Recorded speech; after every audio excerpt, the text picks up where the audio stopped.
present. I declare the motion passed. Arbitration and Mediation Legislation Third-Party Funding Amendment Bill 2016. We resume the second reading debate on cross-boundary movement of physical currency and bearer negotiable instruments bill. Dr. Elizabeth Kwok, Chairman of the Bills Committee on the bill, will address the Council on the committee's report. Dr. Kwok. Thank you, Madam Deputy. As Chairman of the Bills Committee on Cross-Boundary Movement of Physical Currency and Bearer Negotiable Instruments Bill, I report the deliberation of the Bills Committee to the Council. The objective of the Cross-Boundary Movement of Physical Currency and Bearer Negotiable Instruments Bill is to set up a declaration and disclosure system to detect cross-boundary movement of a large quantity of CBNIs into or out of Hong Kong, to provide for the powers to restrain the movement of CBNIs suspected to be related to money laundering and terrorist financing, and to provide for related matters. The disclosure and declaration provisions apply to possession by a person and also CBNIs imported or exported on cross-boundary conveyances. The Bills Committee acknowledges the need to set up a system to detect the movement of large quantities of CBNIs in and out of Hong Kong, in line with the FedF's recommendation, that is Financial Action Task Force. I will summarize the points made by the Bills Committee. In relation to the declaration or disclosure requirement for travelers, according to the bill, any traveler, including residents of Hong Kong who are in possession of over 120,000 Hong Kong dollars worth of CBNIs, will need to make a written declaration at the time of arrival, and is also required to disclose at the time of leaving Hong Kong. Members generally believe that the threshold should not be too high so as to cause inconvenience to tourists. And some members also suggested to the administration whether the administration would consider allowing frequent travelers to make prior declaration before arrival, or to allow those who often carry large amounts of CBNIs to be exempted without making declaration every time, because many mainland tourists would like to spend cash, and these members suggest whether the declaration threshold of $120,000 should be relaxed. The administration has expressed that the objective is to detect cross-boundary movement of large quantities of CBNI. They should make the declaration of disclosure at the time of arrival, and this threshold is set in relation to the FedF's recommended ceiling, that is $15,000 or euros, and this is basically similar to other jurisdictions or even more relaxed. As for tourists' obligation to declare or disclose the amount, the administration has explained that any person who are in possession of CBNIs of over $120,000, be it whether or not he is the owner or not, or whether he is traveling alone or accompanied, he must declare or disclose every time he arrives or leaves Hong Kong. Members have also noted that the Secretary for Security can, by negative vetting, amend the threshold. Some members are concerned under what circumstances the administration will amend the threshold. The administration has explained that future amendments will be made in line with any adjustments proposed by the FedF. We have also scrutinized the penalty applicable. Some members are concerned that lower penalties should be imposed for tourists who inadvertently fail to comply with the requirement. And some members have also suggested setting up a grace period. The administration has explained that there is a statutory defense available for false declaration or disclosure. For first offender, if the CBNI so discovered is not suspected to be criminal proceeds or terrorist property, $2,000 fine can be paid in lieu of prosecution. For other cases, prosecution will be instigated. The administration has also indicated that before formal implementation of the new declaration and disclosure requirement in the bill, there will be extensive and comprehensive publicity work on the new system. We support the resumption of second reading of the bill. We are not going to move any amendment. The above is my report on the deliberations of the Bills Committee. On behalf of the DAB, I express support for the bill. Does any other member wish to speak? 如果冇，我現在請保安局局長答辯。If not, I now call upon the Secretary for Security to reply. Thereafter, the debate will come to a close. Secretary. Madam Deputy, first of all, I'd like to thank the Bills Committee Chairman, Ms. Elizabeth Quat, members of the Bills Committee and the Secretariat of the Cross-Boundary Movement of Physical Currency and Bearer Negotiable Instruments Bill. In the past few months, they have carefully scrutinized the bill so that it can be completed.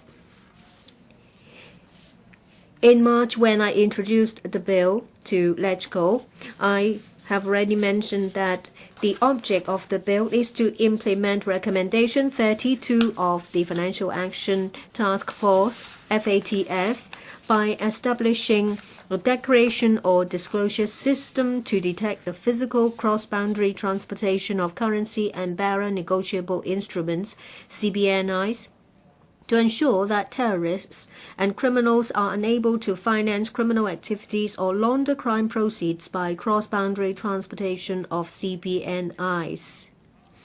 The FATF also states that the R32 system is not a monetary control measure that restricts trade payments between countries for goods and services or freedom of capital movements in any way.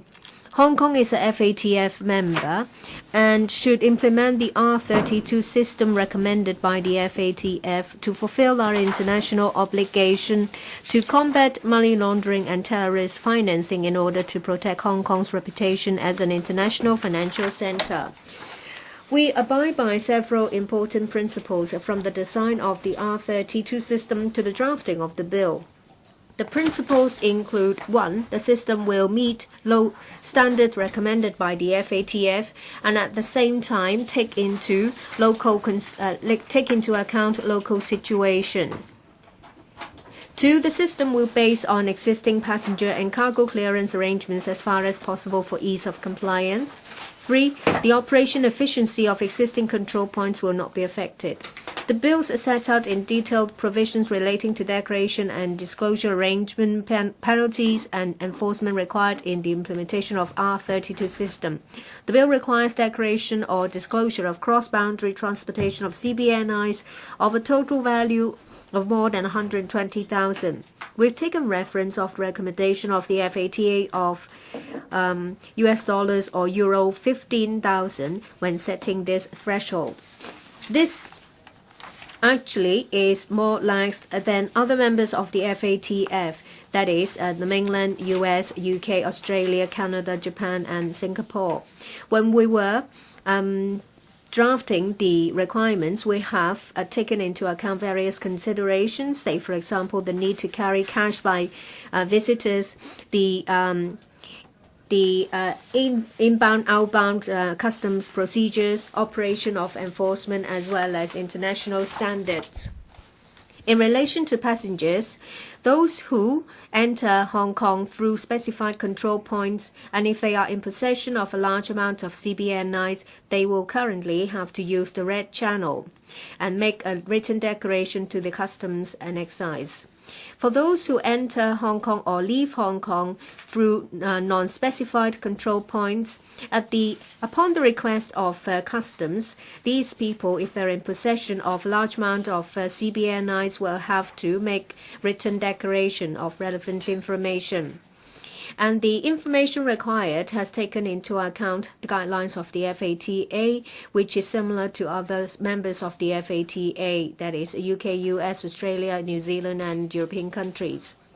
Under the bill, it is required that an adult accompanying a young person under the age of 16 years who is in possession of a large amount of CBNIs, and if that adult knows about this fact, then they will have to make a declaration of disclosure on their behalf. This is to prevent criminals using young persons to circumvent the requirement.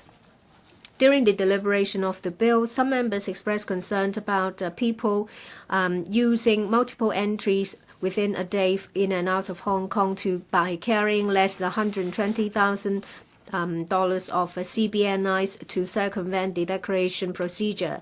I'd like to point out that even when passengers are carrying less than $120,000, if law enforcement officers have suspicions that it may be crime proceeds or property of terrorists, they have the power to check, seize, and impound such property. And they can also carry out investigations under the Organized and Serious Crime Ordinance and the UN Anti-Terrorism Measures Ordinance. In relation to cargoes, well, for CBNIs that belong to the same batch of goods coming in or out of Hong Kong, then declarations will have to be made by customers, forwarders, and carriers on electronic form. We have taken into reference current facilitation measures, that is the ROCA system currently used by customs. In order to deal with inadvertent non-disclosure or non-declaration of such possession for the first time, there is a procedure in the bill that if someone has never been convicted of these offences, they can pay $2,000 to release them of their legal liabilities. There will not be any conviction. For other cases, it will be dealt with according to the criminal procedure. The R32 system has been widely implemented in the international community. Other advanced jurisdictions members of the FATA, say US, UK, Australia, Canada, Singapore, and European countries, they have implemented this system. Macau has also passed the law to implement this system. According to the FATA, no jurisdictions has indicated this has an impact on normal fund flow or commercial activities. In fact, the effort to combat money laundering and anti-terrorist financing hinges on is about the rule of law of a place and also the stability of that place. This is also related to competitiveness. And we believe, and on top of that, Hong Kong's banks and financial system are well developed, and there is also a quick expansion of electronic payment using global credit cards. This, we believe, will not affect Hong Kong's competitiveness, and it will also not affect visitors' consumption and also large amount cross-boundary cash transaction. A lot of members have expressed concerns about publicity, and they have also proposed a grace period at the beginning of the implementation. We understand this is a new measure. We will put in place comprehensive publicity to help residents and visitors and the trade to better understand requirements. We will also consider suitable transitional arrangements to help with compliance. Madam Deputy, I ask members to support the bill so that the R32 system can be implemented as soon as possible to tie in with international efforts to combat money laundering and anti-terrorist financing so that Hong Kong can fulfill our obligation. Thank you. And I'll put the question to you, and that is that the cross-boundary movement of physical currency in bearer negotiable instruments bill be read the second time. Will those in favour please raise their hands? Those against please raise their hands. I think the question is agreed. By a majority of the members present, I declare the motion passed. Cross-boundary movement of physical currency in bearer negotiable instruments bill. Council was now in committee.